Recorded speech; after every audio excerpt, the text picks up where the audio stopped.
The way you see a place depends on where you're standing. Take Tijuana. It sits at Mexico's northwestern edge and the United States' southwestern edge. Depending on where you stand, it's either north or it's south. Tijuana directly borders San Diego. In practical terms, it's one metropolitan ecosystem split by a national line. Families, media, language, and culture have flowed back and forth for generations. Mexico and the United States are constantly visible and audible to each other there. People grow up listening to both countries at once. The entanglement between Tijuana and the United States dates back to Prohibition in the U.S., when Americans crossed south for gambling, alcohol, and entertainment that was illegal back home. By the 70s, Tijuana was a city of migrants. People arrived there from across Mexico seeking opportunity near the border. Culturally, Tijuana was a rich pastiche of elements from both sides of the border. So a kid growing up there could watch Mexican and U.S. television. And at the same time, home life might include rancheras and boleros. To be norteño, or norteña in other words, was to live in multiple dimensions at once. Out of that dusty amalgam, Julieta Venegas emerged. Welcome to The Third Story. I'm Leo Sidran. Maybe it makes sense that someone raised in a city suspended between identities would resist fixed categories herself. Julieta Venegas has spent much of her career moving fluidly between musical worlds. She describes herself as non-genre. Like Tijuana itself, Julieta seems most comfortable in the in-between. She was born in 1970 in Long Beach, California, and raised in Tijuana. Her parents, both photographers, enrolled their children in music and art classes, partly to keep them occupied and out of trouble. Julieta quickly showed herself to be a gifted, deeply intuitive musician who learned to play all kinds of instruments credibly. And at 21, following the same intuition that had pulled her toward music in the first place, she left Tijuana for Mexico City with no clear plan, just a conviction that she needed to go. It was a leap that changed everything. Within a few years of moving, Julieta was making music that sounded unlike almost anything else in Latin pop. At a moment when Latin rock was largely male-driven and Latin pop often rewarded bigger gestures and bigger personas, Julieta arrived with conversational language. She played accordion, piano, acoustic guitar. She brought folk textures and emotional precision. At the same time, she embraced technology, drum machines and samplers, the sound of the moment. Puedo llegar a ser la perfecta maravilla que entra por tu vida. She released her first two albums, Aquí and Buen Invento, in quick succession. And then, in 2003, came the album Sí, which included the hits Andar Conmigo.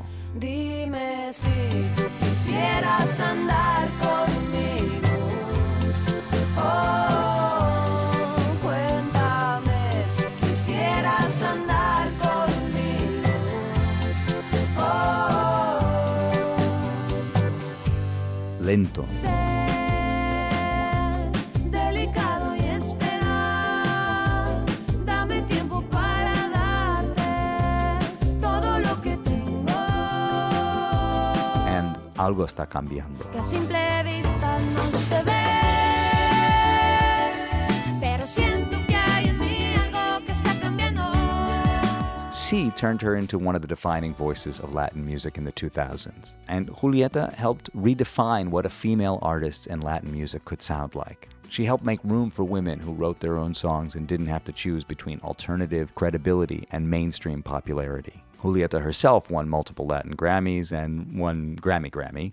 She sold millions of records across Latin America and Spain, and she even enjoyed a recent mainstream crossover moment with the song Lo Siento Bebé, which she sang with Bad Bunny and the producer Tiny, and it has racked up over 1 billion streams. Ven acá, amor, ven acá. Ven acá y déjame entrar. Ven acá, amor, ven acá. Ven acá y déjame entrar. Lo siento, bebé. And throughout all this, she never stopped sounding like herself. She spent nearly 3 decades expanding the possibilities of what Spanish-language songwriting can be, more nuanced, more porous, musically and culturally. And now, After 3 decades of resisting fixed categories, Julieta is turning back toward the place where that sensibility began. This year she returns with Norteña, an album that turns back toward the border city where all of that began. Me siento norteada, perdida en el sur, un poco mareada, tan triste y cansada, buscando la luz. She describes it not as a tribute to a particular genre of music, but rather to the feeling of growing up on the border. Norteña was imagined as a series of duets written largely in collaboration with the Mexican songwriter David Aguilar. The album considers questions of friendship, estrangement, loss, nostalgia, and celebration, and features appearances by a long list of Latin alternative royalty, from Meme de Real to Natalia Lafourcade. And while this is happening, at the same time she's publishing Norteña, Memorias del Comienzo. It's a memoir that also examines her early life and the intuition that drove her in the first place. As the memoir and album developed in parallel, she says everything began coming together in stereo.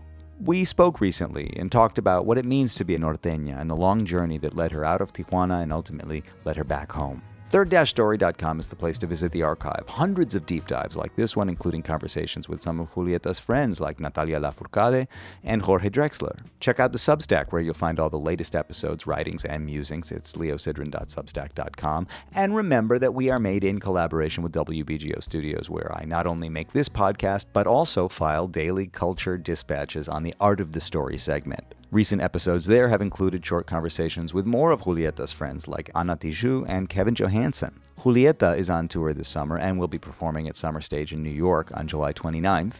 Meanwhile, I'll be on tour in Europe for most of June and July. Find me with my father, Ben Sidran, in New York, Paris, London, Barcelona, Madrid in June, and then on tour in Spain with Leo and Leo, my project with Spanish singer and actress Leonor Watling, in July. All the dates are available at leosidran.com. So if you happen to be nearby, come say hi, si quieres andar conmigo. Here's me and Julieta Venegas talking it down on Zoom last month. Julieta, it's such a pleasure to meet you. Oh, thank you. Can you tell me what the norteña identity was for you when you were growing up? What it meant to you to be norteña? What the cultural experience of that was? I'm from Tijuana, which is a border city. And I mean, we definitely had this mix, like I think all border cities, but I grew up like in a mix of US and Mexico all together at the same time. I always studied in Mexico. School was always in Mexico, but we'd watch TV from the US. We didn't have internet then, so we did a lot of TV, a lot of US radio. I think I listened to a mix of what we listened to on the radio and what my parents listened to at home, and musically speaking. And it's always been a mix. For me, being from the North is just very much by national thing, you kind of live in two countries at the same time because you have, right now my family lives, part of them live in San Diego, part of them live in Tijuana. So it's always like a mix. We're crossing like every day when we're there, and that's basically what my life was like there in Tijuana. And when I came to Mexico City, that never left me. I've always felt like I've always carried Tijuana with me, like being from the border, being norteña in Mexico is also different than being from the South, being from Mexico City or being from Aguascalientes or Oaxaca. It's just different, So I think the identity in the North is very different than the one in the South. But what I can say about this album is that it's very much inspired in all that popular music that we would listen to in my house with my family, because both my parents have always been very musical in the sense that they have music all the time. It's like there's music happening in my house when I was growing up all the time. So we'd have the radio on one side, which was American radio, but then we'd have like Juan Gabriel and La Sonora Santanera and, the cumbias and the parties and everything. So I think that mix very much describes the way my life has been in a way. Did they encourage you to play music? I know one of the questions you've been asking yourself lately is, how did I become a musician? What is your conclusion? What's your answer? How did you become a musician? My parents wanted us to not watch so much TV, so they would make us like study different like different dancing and about ballet dance and all that stuff. But then when they discovered this piano teacher that they really loved because she was very beautiful and generous, and they had gone to take pictures to one of her concerts, and they were like, we want our kids to study with her. She's just so amazing. And she was very important for me. My parents, I think they didn't actually say like, we want you to do music. It's like, we want you to, go and do other things that are not like sitting around the house. And we all discovered at the same time that maybe I loved music so much. I loved doing it so much because I wasn't conscious about it. They weren't conscious about it. But I think we all went like, oh, look, she likes it and she's good at it. Like, and I was also, and my teacher is the first one who noticed it. She spoke to my dad one day and she's like, I think the other sisters aren't really interested in the classes, but I think Julieta is, and maybe she should go on, but maybe they don't want to, they don't want to be here. And that was really important for me because for the first time, I felt like someone saw me, we were so many kids, there was such a mess. We were doing all these things. And all of a sudden somebody looked over and said, you have this, you have something. And for me, that was like I think the seed, that eventually grew into something else. And what my parents did give me definitely is a love for music, like a love of having music around all the time. I mean, my mom is always singing something. She's even now, I mean, and we were growing up, she would be in the car and she was always singing a song. She was always, her way of living with us and with living in the world is like with melodies, she's always singing something. And definitely that gave me a love for music that has nothing to do with professionalism, but it has to do with this thing that comes from inside and you want music to be a part of your day, How many siblings are you and where are you on the list of in the birth order? When I was growing up, we were four. First my older brother, then a sister, and then my twin and myself. And then a few years later, we had two more sisters, younger ones, one like 9 years later, and then the other one like 8 years after that. My mom was having babies for a long time, but it was very separated, like for a few years. But she was like, oh, the pilon. And then she had another pilon. She had two pilones. I did share with my younger sisters for a bit at home, and I lived with them for a bit. But I left when I was 21, and they were very young. So I feel like the time when I was with the first camada, when you say the first group, in the book, I spoke mostly about them because they're the ones I'm talking about, like my I don't know, like my relationship to music, but also like my first years. And that was very much shared with our brother and my two sisters. Now we're 5 women and 1 man. But you have a twin sister. I have a twin sister, yes. And so she's a photographer. She's a photographer. Yes. That's always interesting to me when a set of twins, one becomes a musical or an artist and the other one doesn't. I guess if she's a photographer, she's also artistic in her way. Yeah, and also my dad is a photographer. So there's this thing with photography in my family. But yeah, my sister's always been a photographer. I think in the book, there's a lot of pictures by her. And in the album, the pictures in the album are going to be hers also. We already took them, so they're hers. She was my reporter. I was her model when she started taking pictures. And I think we both defined what we wanted to do and we wanted to be at the same time when we were teenagers. And she discovered photography and I discovered music. And it was like, we were both living in this, like, wow, discovering who we wanted to be and sharing in that, which was pretty wonderful, And now we're sharing a different moment in our lives and definitely sharing always our art, always, the fact that we both love it and we both do what we love. And so it's very important for us in our relationship also. You talk about her as being your reporter. And before you said that, I was thinking about how songs are a kind of reporting or snapshot of a person's life. And as I was thinking back on the first records of yours that I heard so many years ago, I'm a little bit behind you, but not so far behind you in age. So I feel like so many people, like sort of grew up next to you or following along with you. I wonder if you think of your songs as a kind of reporting on your life and the things that you're thinking about at any given time in your life. I don't think because I'm never very explicit about what's going on. But internally, I know where the songs are from and what was happening to me at the same, at that moment. But I think that also happens with pictures. You see a picture and maybe you remember where you were in that moment. Maybe you don't. But for me, songs are very emotional. So yeah, I do sometimes, I do connect them to certain times and where I was living, where I wrote it, what was happening in my emotional life, where I was. So yeah, in a way they are snapshots, very personal ones, but I think that if somebody listens to them from the outside, they're not gonna, it's not like I'm so explicit about what was going on. I think the songs are stories, but to me they do express a certain moment, each one of them.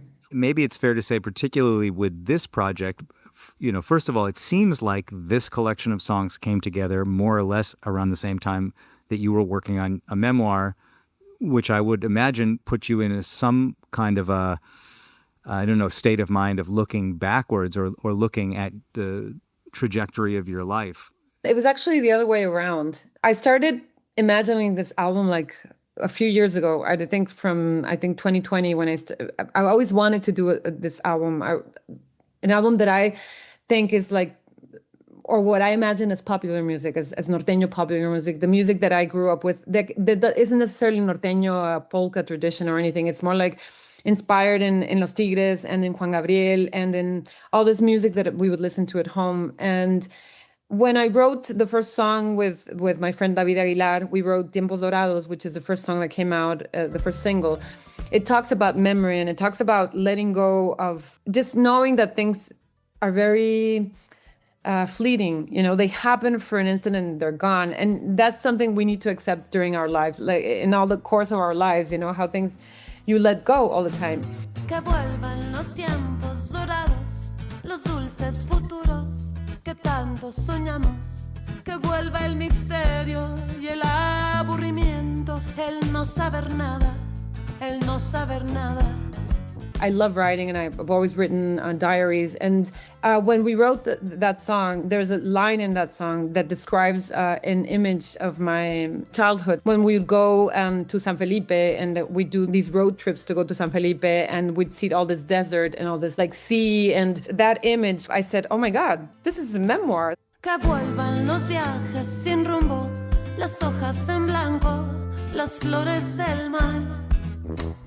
Tú dime a qué mundos irías si todo algún día volviera a empezar.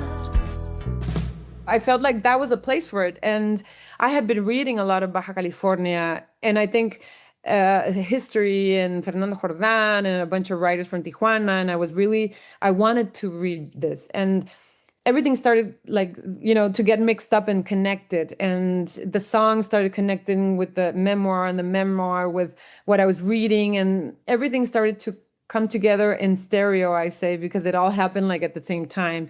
And although I do mention the album in the book for a moment, it's not about the album. It's more about the same thing that the album is about, which is what I emotionally remember of my life, of who I am.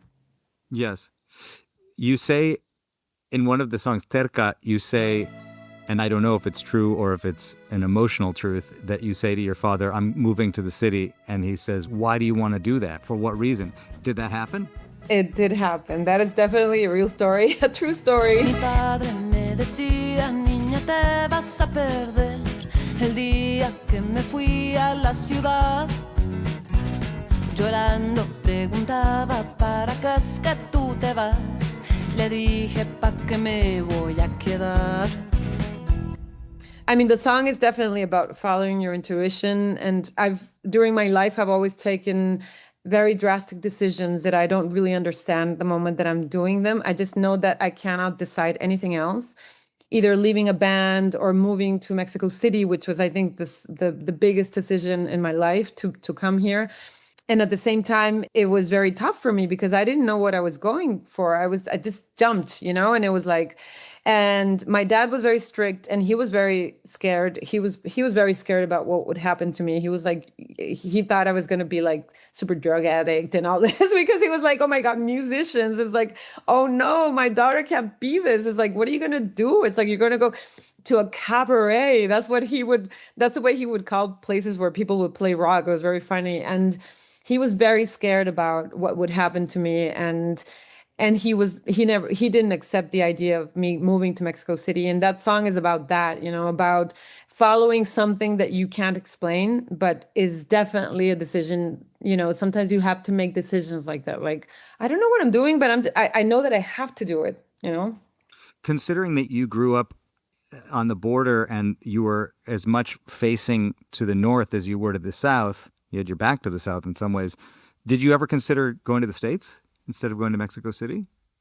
Well, I do like San Francisco, and I did think about it for a minute, but Mexico City just seems so glamorous, Mexico City to me was I mean, in my family, my dad was always like glamorizing Mexico, and he was totally into Mexican news. Everything was Mexico, and the US was like, oh, decadence, and all these, women would lose themselves. It was very funny because we're from Tijuana, which is like the city that people consider the place where women get lost, and it's like my dad saw it all the way around. Like, I don't know, and. So Mexico was always like glamorous to us. It was like, oh my God, everything that happened in Mexico City was like magic. And when I went to Mexico City for the first time, I was very young. We were 8 years old with my sisters, and my parents sent us to see an aunt and an uncle that we had here in Mexico City. And I always felt that my identity was completed in Mexico City more than the US, even though I grew up with the daily life close to the US and speaking English and watching English TV. I felt like my identity was definitely connected to Mexico City, and Mexico City was everything. When you see the pyramids and you see it was like, this is who I am. This is what it completed who I was, because we always imagined it.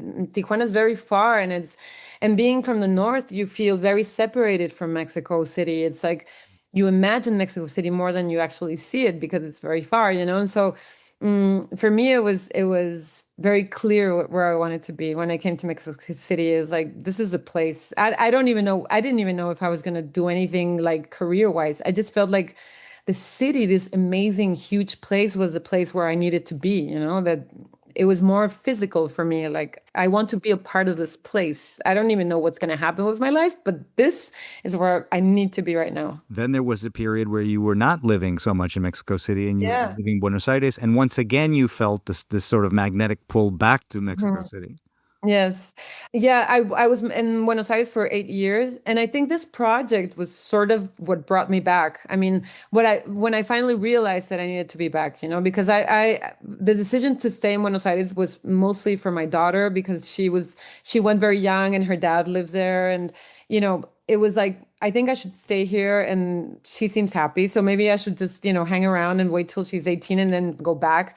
But then she started telling me that she wanted to come back, and I think this album and when I started, obsessing with Baja California and obsessing with my family and all these songs and everything, the stories and everything that started coming together, I realized that the thing is that I wanted to come back. It was like, this is where I want to be, and it did pull me back. And although after the pandemic, I was very much more connected to Tijuana, and I reconnected with friends.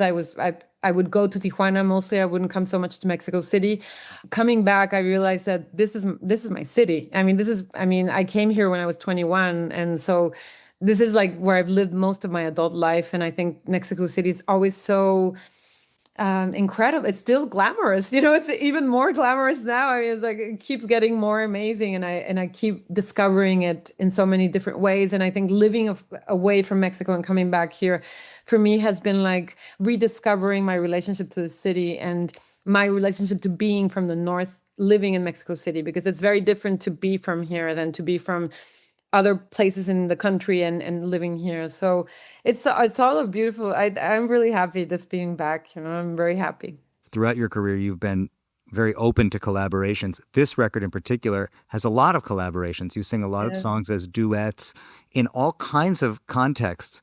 Do you think that was intentional? Were you aware of that as it was coming together, that you were singing so many songs in collaboration and as duets with people?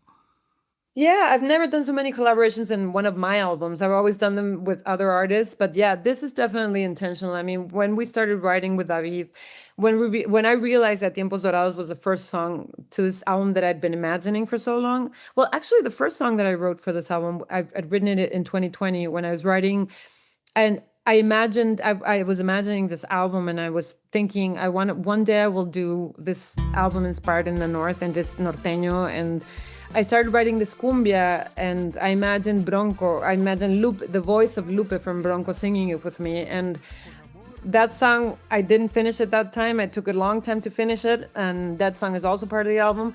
But I felt like I wrote the songs. Volver a ti, exactly. Quiero volver a ti, amor. Quiero contarte tantas cosas que no tuve el valor para decir cuando estabas aquí. I wrote the songs as duets. I didn't want it to be like, come and sing the second verse and, then we'll sing together. I wanted it to be dialogues, and and that's when we wrote Tiempos Dorados and I realized what we were doing. I was like, let's definitely write duets. So the songs are very difficult for me to sing by myself because it would be like, separating myself into identities, like, this and you answer this, because it's not a song that I wrote to sing by myself and then add somebody else. They're thought of as duets. So for me, it was part of what we were experimenting with this album. Like, let's do it. Let's do a bunch of duets. Let's just, write. I mean, we didn't think like, let's do a bunch of duets, but when we started writing, I would say, okay, let's imagine what this person is going to answer me. And then, that was super fun. I think that is a very important part of the album. There's only one song that I didn't write as a duet, but I wanted to do it as a duet in the end, which is Amigas with Rusi, because I felt it had to be sung with, by two friends. It had to be like that because it's a song about two friends breaking up. So it had to be, sang like that. Fuimos mejores amigas hasta que un día pensamos distinto. No supe leer lo que tú querías y no hice nada aunque me dolió.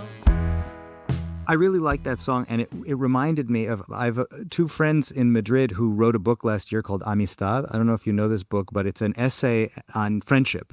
I think I've heard of that book. It's a series of interviews. It's Jacobo Bergareche and Mariano Sigman. And they did interviews with people about friendship and how friendship operates. And I saw one of the presentations of the book recently where Jacobo was talking about how if your marriage ends, you take time off from work, and that's accepted. And if you lose a loved one, you take time off from work. But it's not so common to call into work and say, I'm sorry, I can't come to work. My best friend has stopped talking to me. I'm sorry, I've just lost my friend. And the idea that our friendships are so important to us, and yet we don't really have the language or the tools to process the loss of a friendship.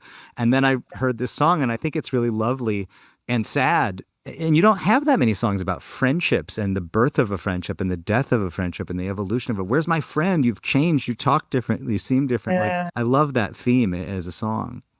Yeah, I think so too. I wrote it because I lost two friends, one because she died and one because I lost her. We broke up or something like that.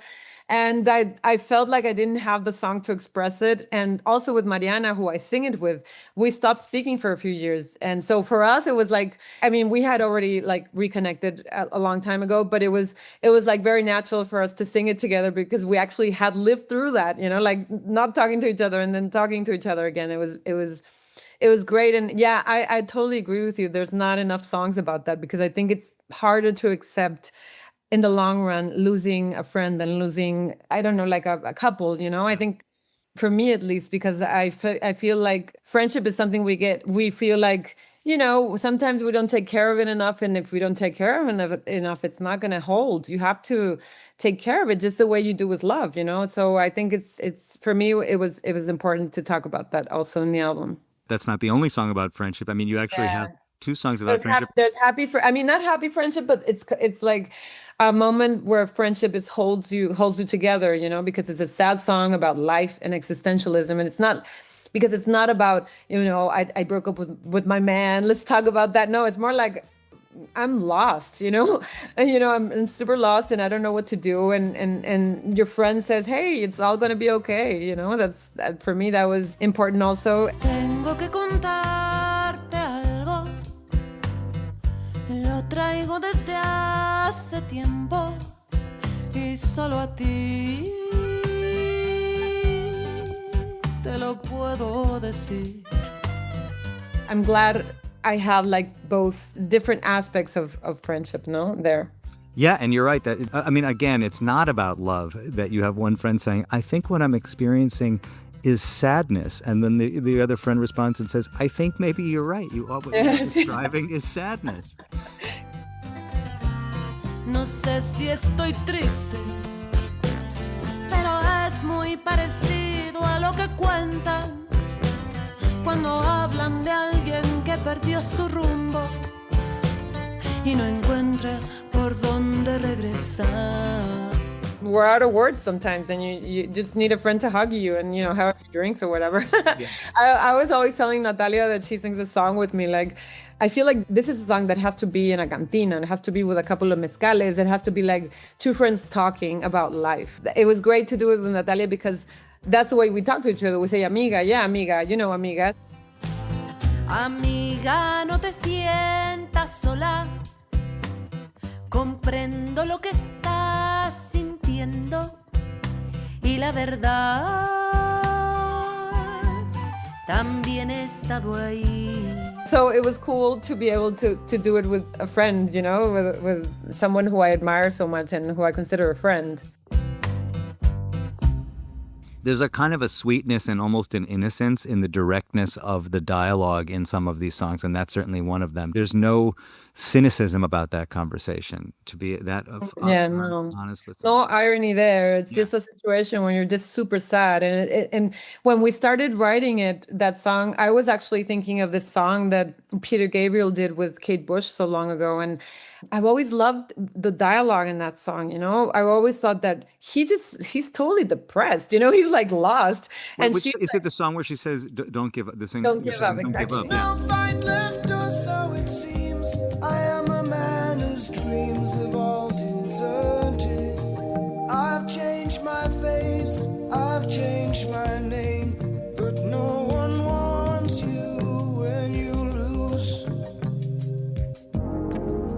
Don't give up, 'cause you have friends. Don't give up, you're not beaten yet. Don't give up, I know you can make it good.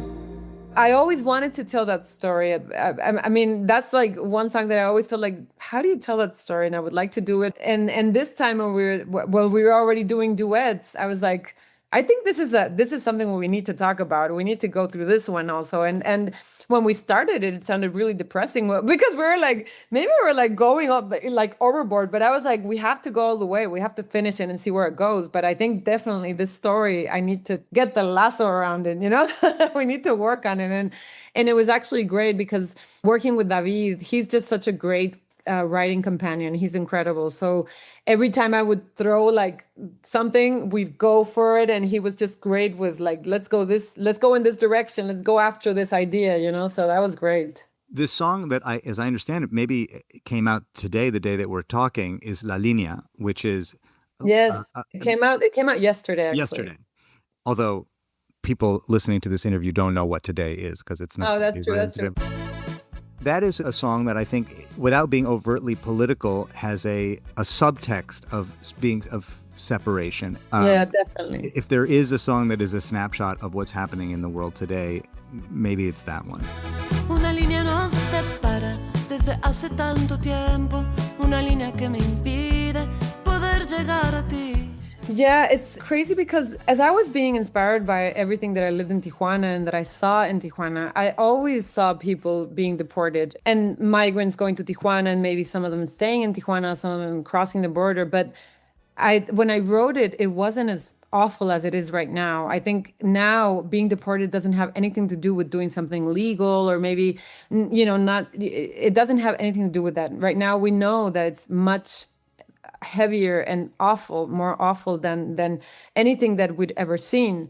Although this has always happened, people have always been deported. But I think that what I'm touching is more like the emotional part of it, the families that are separated and what happens. I was very much, when I was reading about Tijuana and everything, and I remembered El Parque de la Amistad, the park that there is in Tijuana, where Playas de Tijuana is, where the beach is. There's this park on the American side that people go there and they would get together with their families that were in Mexico. So they would get together in this park, and one was on the American side and one was on the Mexican side. And it was a way to see each other. And there's something about this park that inspired me in the song. Like, the fact that you're separated by someone from something that is, imagine like the border and created, man created or whatever. But the fact that you're separated from someone you love, what do you do with that? I mean, what do you do with that sadness? You can only have hope that you're going to be able to be with that person again, because that's what this song is about. And it was very emotional for me yesterday that I had this conversation with Yaritza, Yaritza y su esencia, Yaritza and her brothers. We were talking about the song, and she sings a very emotional part, which is the moment when someone is separated. And she told me, I didn't know this when I invited her to do the song. She had been separated from her brother. Her older brother and sister are born in Mexico, and he had to go back. So it was, for her, they had to be separated like for 9 months because he had to go back to Mexico, and he'd never been to Mexico, and they lived through that. So from yesterday, we were having this conversation, and I was like, I can't believe this. It's like, I intuitively felt that Yaritza was the person to interpret this song with, because I know that they're migrants. I know that their families are migrants. And I felt like her emotional way of expressing in her voice was very much someone that I wanted to be present in the song. But I had no idea that her story was so close to the song. And I mean, I felt like, yeah, I'm sure her parents are Mexican, and I know that about them, but I didn't know that they actually lived through it. So it was yesterday we spoke, and it was very emotional to talk about it, and very somehow healing to be able to say, how they felt with the song, how they felt about participating in it. And it was pretty incredible, actually. I hope this song is healing in a way, that's what I expect from it. I don't expect it to be a political song, although I know in a way, as you're saying, it does touch on something that is political. But I think that sometimes when we talk of numbers and of people moving, we don't realize how incredibly awful it is for a family to be separated. How it must be. I can only imagine what that must be like. I mean, I've lived in one country and the other, but I've chosen to do it. I've never had to leave because I was obligated to do it. And so it's something that I wanted to express in a song, because I felt like I hope this can give someone somehow hope, this song. Yeah, and also, I think, as you say, behind every statistic is a human life, Exactly. and to remember we talk about the numbers and we talk about the statistics, but these are affecting real people. Exactly. I want to ask you a question I've always wanted to ask you, and just talking to you now and understanding how comfortable you are in English, it maybe is how I am thinking about framing the question. From the first time I heard you sing, I felt that you were very free with the way you would allow yourself to reorganize the syntax of Spanish, place accents in unusual ways, just in subtle ways. Palabras borradas, nostalgia olvidada, bebiéndonos completo cada momento. Hace bien para pasar, memorizarlo. Aprendo de mis pasos, entiendo en mi caminar. Aprendo de mis pasos, entiendo en mi caminar. Like, tan mala, mala, mala, like to be able to take a word and place the accent not necessarily where the accent would normally be. Tienes tan mala memoria, tan mala, mala, mala, tan mala, mala tu memoria, tan mala, mala, mala. Is that something you have felt, that you have a little bit of flexibility or freedom to like maybe mold the language to serve a melody or to be more musical? Do you know what I'm talking about? Yeah, I know what you're saying, but I feel like I'm not so. I'm very respectful of accents, actually, because I want the words to be understood well. Yeah. But sometimes I do use it. Use a word that maybe I've used during the song, like mala memoria has that.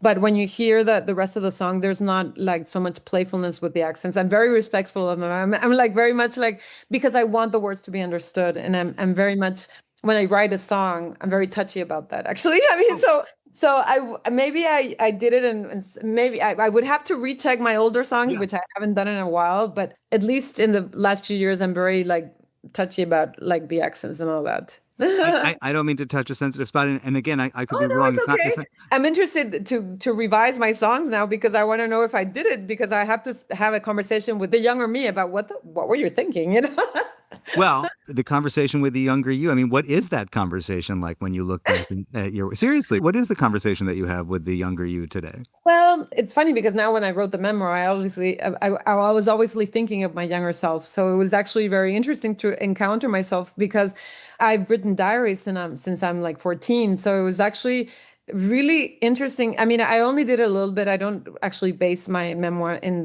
diaries, but I did open a couple of them, and it's really incredible to do that. I would recommend everybody to write diaries. If they haven't done it, start doing it now, because when you open a diary that you written like 20 years ago, and it's like I would read a couple of words and just be transported to like you know, like like, oh my God, this is like super heavy. It was too intense. For me, it's actually too intense to read my older diaries, but it was actually a good exercise. And I think it's a great exercise to write diaries.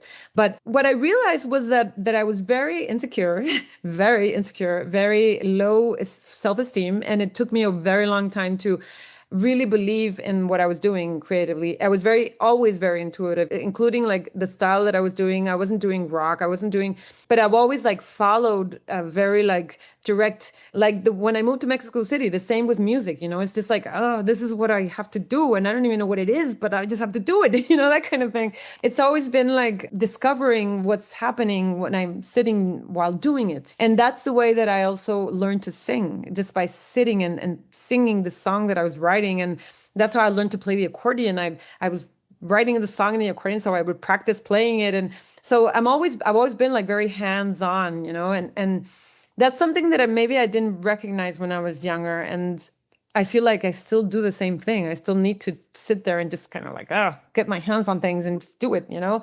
So it's actually, you know, I guess I'm very much nicer with myself now, I guess, you know, than I used to be. But it's been quite a trip to do this. I mean, this whole I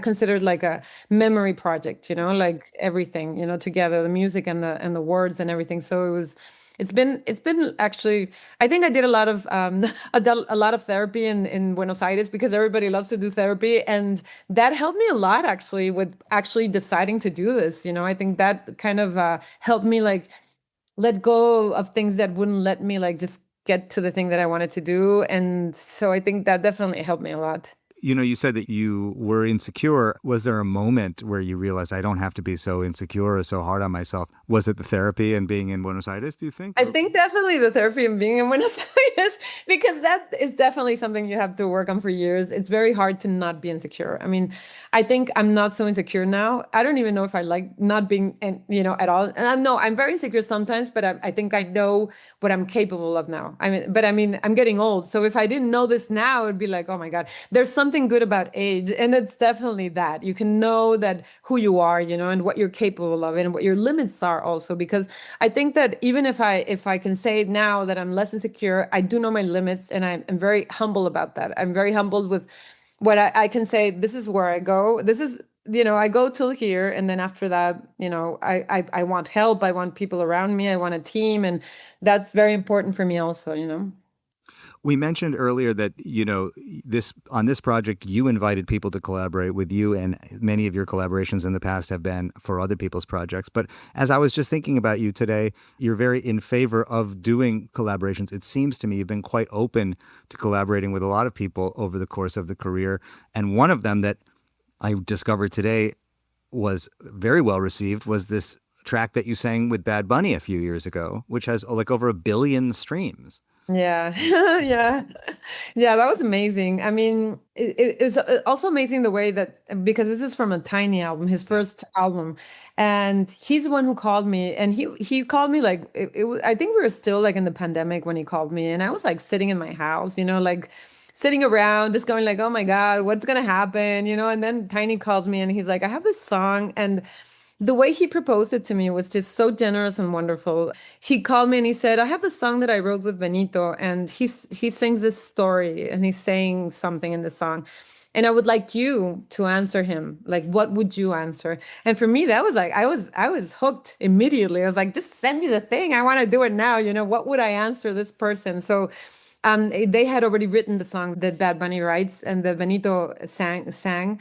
And for me, it was great. It was great. I mean, it was just all a dream, you know, the whole thing, just what happened afterwards when the song came out. Even going to do the video was a dream. I mean, I'd been like sitting in my house wondering what was going to happen. And then I had to go to this desert in the middle of California, and there was a, you know, white grand piano sitting in the middle of everything. And I was just, this is crazy. This is like a dream. Everything was actually pretty surreal. I was like, what pandemic? I'm sitting here playing a white piano in the desert, you know, whatever. So it was actually it was a beautiful, beautiful experience for me. I think Benito, I think he's getting more amazing with the years. I think what he's doing now is even better. And Tiny is also so talented, and he's so generous and open to mixing all these genres. He's just like, he's the one who's always like bringing in, because he's a fan of pop music and he's a fan of all this music that he wants to put together. And when you listen to Tiny's album, you realize that how he puts so many styles together, and he's pretty incredible. I mean,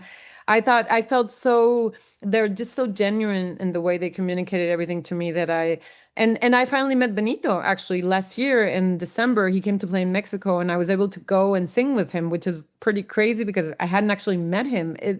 We wrote to each other in Instagram, but we'd never met. And for me, it was like, oh my God, this is incredible, because I've always been a fan, and I think with every album, he's just like changing what we think about reggaeton in Puerto Rico and Latino, and everything is like he's just becoming this cultural force, which I think is pretty magical. Because I think when I see artists do something, a flip like that, they're doing something and they flip it up and they give you something unexpected, I feel like, oh my God, he did it. It's incredible. It's like, I'm very, very happy of having, and, very thankful of having done that feat. And also, one more thing that I have to say about it is that, yeah, what you said, the streams, it's crazy. It's like, I'm from a different generation. So for me, like, none of my songs are close to like the one that I did with Bad Bunny, because the streams are just crazy. He's just a different generation, and people listen to music so differently. And he's just such a force in himself. Like, I think all the artists that have collaborated with him, that is the song, whatever song we did, that's the song most streamed in our own, our own pages. Do you think it brought any people to discover you? I mean, I think it was very different. I heard you for the first time in a very different way. It's a totally different sounding kind of track from anything I've ever heard you on. I think. I mean, what was it like for you to see yourself in that way? And do you think other people discovered you? Well, I mean, the funny thing is that Tiny, I think it's the interesting thing about production is that I'm like in one style, and then Benito sings in reggaeton style. But I think that's actually the magic of just being open to collaboration. I feel like that's what happens when you say, because I've always considered myself non-genre, non-genre specific. I love just mixing it up, and I feel like being open to that and being open to the stories that songs can tell is definitely pushing aside what you think you're supposed to do. And I think if people discovered me, that's great. And sometimes, because when I first did it, some people were like, "Oh my God, why did you do that?" And I'm like, I enjoyed it so much. It's like I did it because I wanted to. And that's like, it's really funny, the reactions that songs have or whatever. But I think you have to do them from the same place always. You have to do it genuinely from where your wish to do things, your desire to do things, and more than what other people expect from you. Because I think sometimes people need to be pushed a little, like their expectations or what they think that you should be, you should always be moving that around. It raises the question for me, do you think your job? What is your job as an artist, and what is your responsibility? Like you just said, part of your job may be to push people or to allow people to expand what their expectations are, at least of what you do.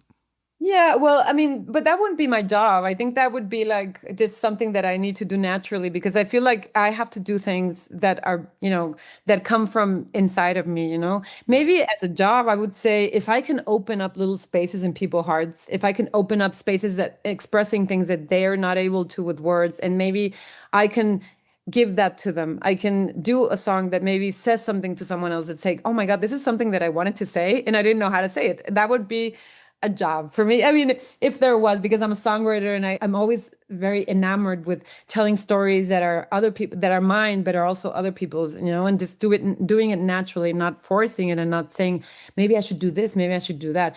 If you're asking yourself too many questions, and if you're very rational about what you're doing, you're going to be stuck.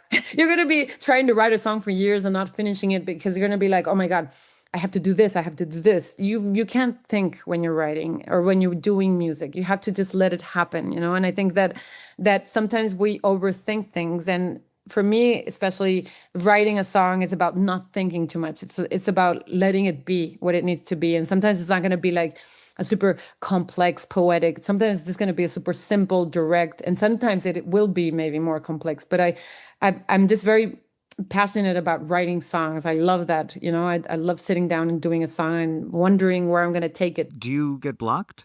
Well, no, I don't get actually blocked, but I do stop writing for a while. I don't write all the time. It's like, I mean, I have a piano in my house and I have a studio. I'm not sitting in the piano all the time. Right now, that everything's coming out at the same time, I feel like, and especially writing this book, I definitely did sit around a lot to do the book, to actually write it.